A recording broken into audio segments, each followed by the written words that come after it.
রাজ্যে ফের বিএলওর মৃত্যু, নির্বাচনী কাজের চাপ, অপরদিকে গ্রীষ্মের তপ্ত দাবদাহ। অসুস্থ হয়ে পড়েন বিএলও পিন্টু সেনগুপ্ত। কালনা মহকুমা শাসকের দপ্তরে নির্বাচনী কাজ করার সময় অসুস্থ হয়ে পড়ায় তাকে নিয়ে যাওয়া হয় কালনা হাসপাতালে। সেখানেই তাকে চিকিৎসকরা মৃত বলে ঘোষণা করেন।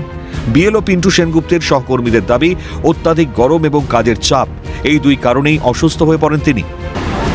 এবার ধরুন এই বিএলওরা এমনিতেই এই ভোটের নির্বাচনের কাজে লেগেছে, এসআইআরের কাজে লেগেছে, অত্যন্ত চাপে রয়েছে।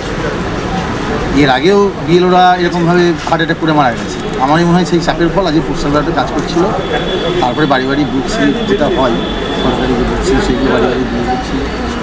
তারপরে ধরুন নির্বাচন কমিশনের এই যে মানসিক চাপ, যদি কোনো কাজের ত্রুটি হয় সহজ হবে, ইত্যাদি একটা চাপের মধ্যে বিএলওরা প্রত্যেকেই কাজ করছে। অনেকেই আমার সঙ্গে সঙ্গে বিএলও যারা চাকরি বিএলওর কাজ করছে। আমার মনে হয় এই মানসিক চাপের জন্যই মনে হয় এই অ্যাক্সিডেন্ট। ঘটনায় নির্বাচন কমিশনকে দোষারোপ সিপিআইএম নেতা মোহাম্মদ সেলিমের।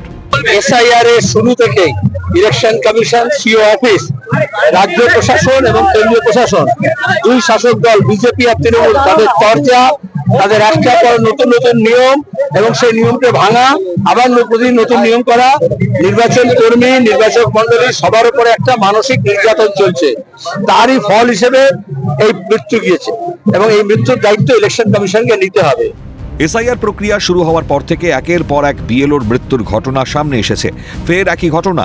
কবে স্বাভাবিক হবে পরিস্থিতি, কবে মিলবে স্বস্তি, অপেক্ষায় সাধারণ মানুষ। অরূপ সেনগুপ্তের রিপোর্ট, ক্যালকাটা নিউজ।